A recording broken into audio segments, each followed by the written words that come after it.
Hey guys, how we doing? Today we're going to be taking a look at some ball pythons. They're also known as basically royal pythons, and just like a more scientific name for them is Python regis. They are kind of the bread and butter of what I do with snakes. I have some boas and other variations of boas, other variations of pythons, but ball pythons are much more simple. The best way I can describe them is they have low husbandry requirements, meaning they're easy to maintain, and typically non-defensive. Most cases, you never have any issues with them. They're just so great. So we're gonna take a look at some different morphs today, and we're really gonna stick to some basic ones, as there are thousands. And so endless possibilities, just like people, ball pythons come in all sorts of different patterns and colors. So very unique. And we're just going to look at a couple very simple ones and kind of go from there. So let's meet some snakes.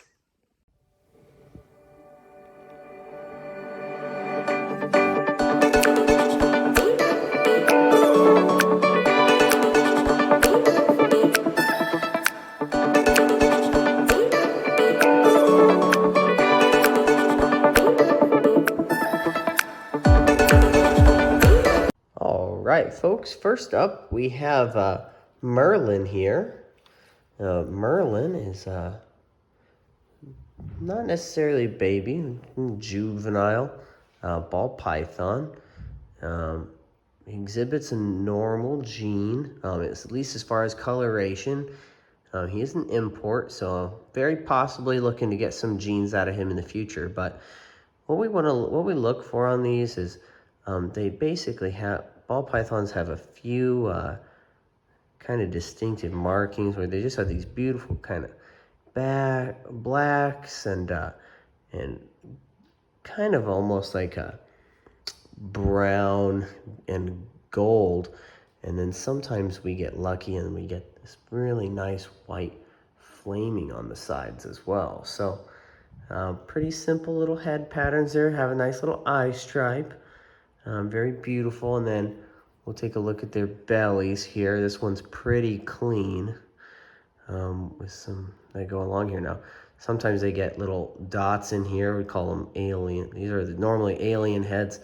And there are none on Merlin. So this is a trait that I'm hoping to exhibit in the future. I always like to get a good measurement on our babies here. And if you'll hold still for me, about 350 grams. So beautiful. Merlin is an excellent example of a healthy, oh, he likes that watch, doesn't he? Healthy juvenile, very shiny. You love to see the shiny on the scales. So thank you, Merlin. All right, folks, up next we have Legolas here. And Legolas and Merlin look quite different. Legolas is an albino.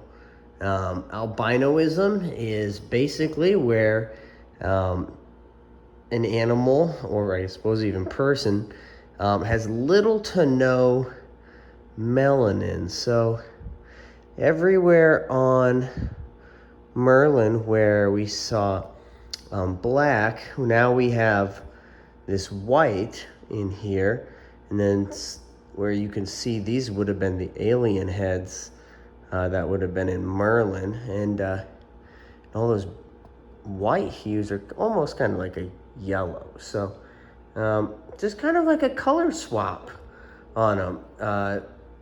Now Legolas does have one other gene in here. However, it's really not doing anything for his coloring, but just absolutely fantastic. Also a juvenile.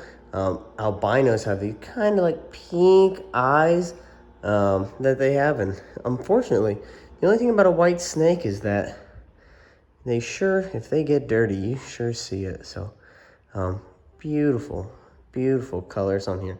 Just a pretty large contrast between that white. That white is just stunning. So I absolutely love it. It grows on me every time I see it. Something to be more easier to see on a snake like Legolas here is his spurs. Spurs are what help them lock together when mating.